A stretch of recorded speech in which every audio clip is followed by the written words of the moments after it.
Hey guys, so today we're going to take you around our property and show you some of the edible plants that either naturally grow here, or some of them are just plants that we have found on the property that are edible that maybe were put here at some point in time by somebody. It's important when you're on a homestead to know what plants are edible and what plants aren't. So let's start with the hackberry. The tree behind us is one that I think Charlie has did a video on with in regards to the one of the gall silage. Yes, that word. One of the issues that you can have with the hackberry, but one of the positive attributes of the hackberry, other than the fact that they can grow to just like a surely huge size, which is amazing, is that they produce these little berries, hackberries. They're really, really hard, and decades and decades ago, the Indians used to use them as like a protein powder type, like a protein bar, what we would call them nowadays. They like ground it up, right? They would grind the hackberry up and then create kind of like a paste out of it, and then they would bake it either over an open fire. The immigrants, people started coming overseas, they would bake it in an oven. But it basically creates almost like an energy bar. It's very sweet tasting, and it's packed full of fats and proteins. It's actually very good for you. But the problem with the hackberry, or some people down south call it the sugarberry, they're technically two different trees, but they're the same. It's just a slight difference that only a botanist would really know. But the problem with the berry is that it's extremely small, so you have to collect a lot of them. You can't just bite into the berry because it'll break your teeth. It has some hard spots in it. And collecting the berries on a hackberry can be extremely difficult because they grow almost as big as an oak tree. So I don't know if back in the day when they used to really rely on these berries, if they used, if they husband the trees so that they were lower and that it was easier to reach. We do have some smaller hackberries on our property, so this fall when the berries come out, we might do a little experiment and try and collect some berries and do something with them. Okay, moving on. Another thing that we have almost all over this part of our property are these little peach trees. Right now the peach trees are covered in beetles and eating off a lot of the fruits. We do have peach trees that are producing some fruits, and part of the reason why I haven't got in here and just cleared this whole mess out is because I want to be able to dig out these peach trees before we do that and put them in an orchard. So the fact that the bugs are kind of getting to the fruits at the moment doesn't really bother me, because it is allowing the tree to continue to develop if it was versus putting its energy in the fruits. Some of our larger peach trees, early in the spring, you'll actually see the peaches begin to develop. So we know that they are peach trees that can be put into production, but one of the projects that we're going to be doing next year is digging these peach trees up and moving them out of the way, because this whole area here is actually a ledge that then drops off and looks out over our fields, and we're going to be clearing the whole thing for viewing purposes.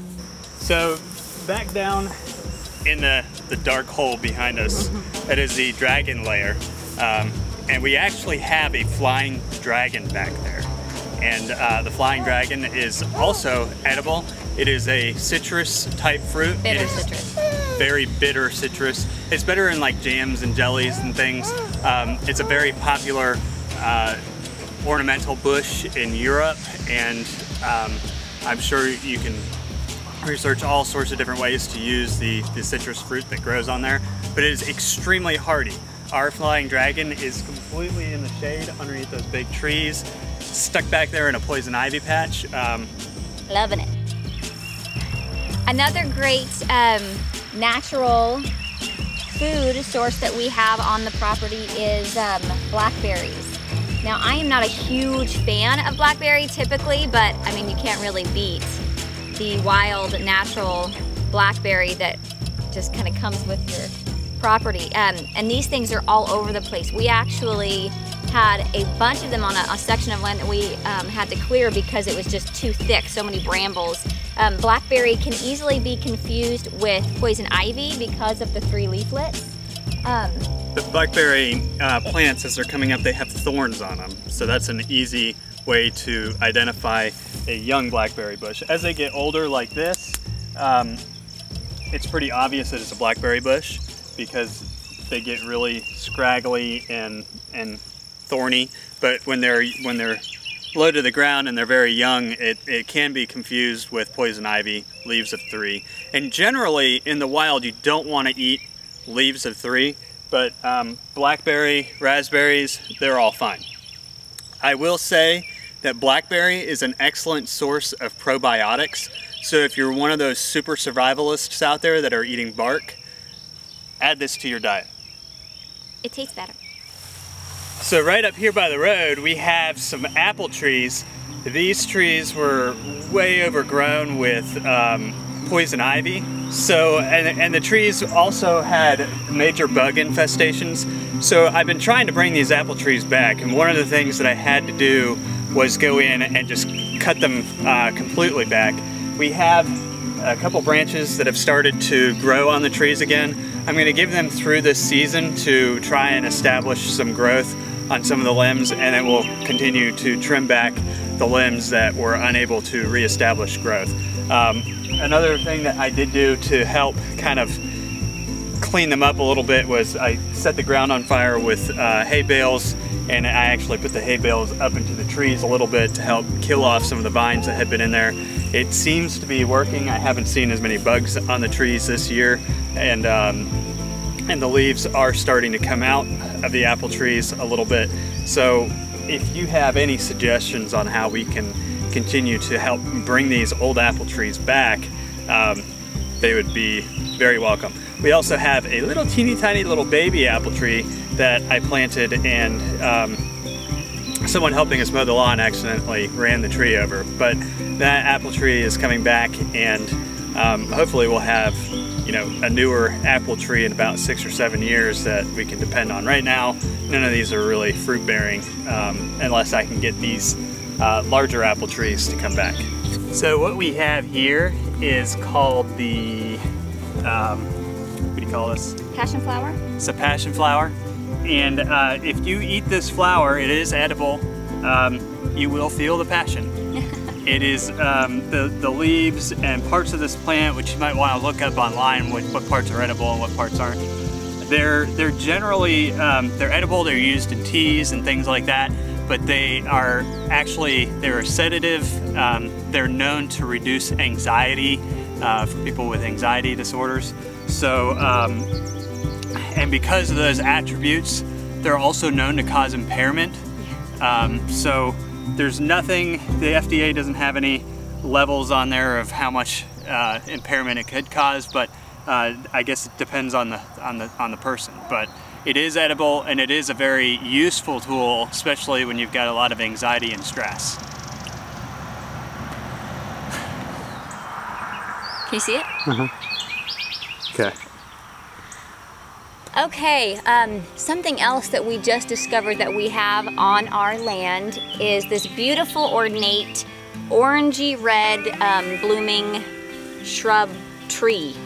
We have since discovered that it is pomegranate, which is fantastic. We don't yet know if it is fruit bearing or not. The pomegranate is both male and female, so while some of these may be fruit bearing, we won't find out until a little bit later. It actually takes almost a full year. Well, it actually takes what, is it 8 months? 8 months, right? Pomegranate actually takes approximately 8 months to grow its fruit, so you'll have to stick around and see if we end up with any delicious fruits to try. Here is an interesting plant that I don't know what it is, so if you know what it is, you should let us know. Leave a comment or message or something, but it looks almost like a celery stalk. Maybe it is just like really overgrown celery, but it has a super thick, see how that's like a super thick, like veinous type top. But I know that the bugs love them, but I don't know what it is. So if you know, please let me know. generally, when you're out in the wild and you're looking at something like this that you think maybe that looks kind of good to eat, I would suggest before you identify something, before eating it, identify it.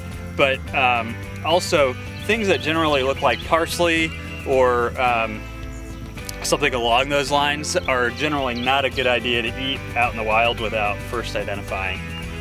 Something everybody, just about everybody, has on their property is clover. Clover is edible.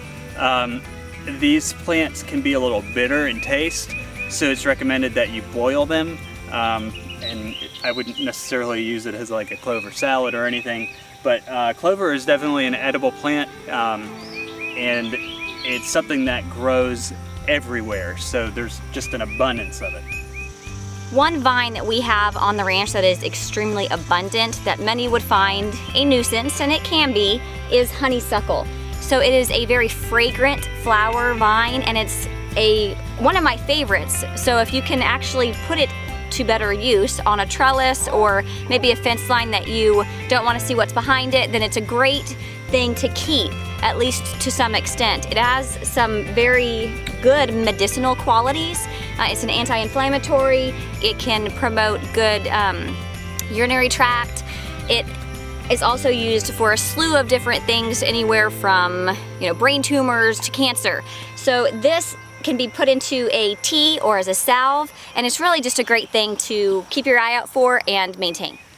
The Bradford Pear is a great pear tree. It produces kind of a harder pear, but you can generally harvest them in late August, early September. I tend to eat them as long as they're big enough to grab with my hand. When I'm out doing yard work, I will eat them. They don't bother me when they're hard and bitter, but they're a little too bitter for me and a little too hard. Like it's like a potato. It's like you're crunching into a potato. It's pretty tough. But if you are able to keep the bugs off them and wait until late August, early September, they can be a very sweet, softer pear. Mm-hmm. Yeah. An issue with this pear tree right now is we had a mild winter, and I did not know this, but the mild winter caused the pear tree to bloom early. And what happens is when it blooms early, it starts to produce the fruit early, but the fruit isn't strong. It's kind of like a delayed fruit start, and it weakens the fruit production. Because of the weaker fruit production, it's more susceptible to bugs and all sorts of things. So this year, we have only been able to find one pear on this entire tree, whereas normally this tree has an abundance of pears. We have found a lot of pears that look like they had gotten frostbite or eaten by these little beetle things that we have, which these beetles, if you have any tips on how to keep them off of our stuff, we would really appreciate it. They're like metallic beetles. They have, I don't know, we need to look them up. I haven't looked them up yet. They have like a metallic backside. It looks like copper. They look like copper beetles with like white dots on the sides. It's a common beetle. We don't like them. They're not very nice to us. Okay, so just a few more plants that we should probably go over with you. Some weeds on your property that are still edible.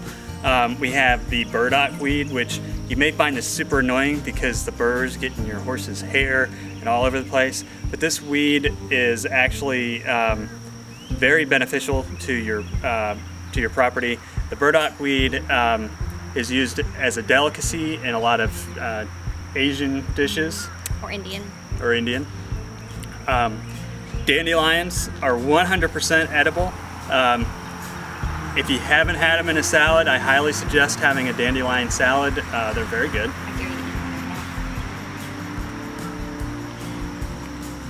They're a little bitter. So maybe you might want to cook it or boil it. Another really good weed is the wild onion. You'll see or smell it. I smell it before I see it. The thing to be careful about with the wild onion is that there are other weeds that grow in your yard that could look similar to a wild onion. And with wild onions or wild garlics, the rule of thumb is if they look like an onion or a garlic and they taste like an onion or a garlic or smell like an onion or a garlic, they're safe to eat. But if they look like an onion or a garlic and they don't have the scent, they're most likely not edible. They could be even toxic. So be careful, make sure that your sniffer's working. And daylilies. You can eat daylilies. They're a very underappreciated natural food. So you can eat any part of it. You can actually batter and fry the flower, or you can make a soup out of it, and the root you can even cook and eat like potatoes. But while daylilies are edible, not all lilies are edible. So make sure that you're doing your research and you know exactly what you're eating before you eat it.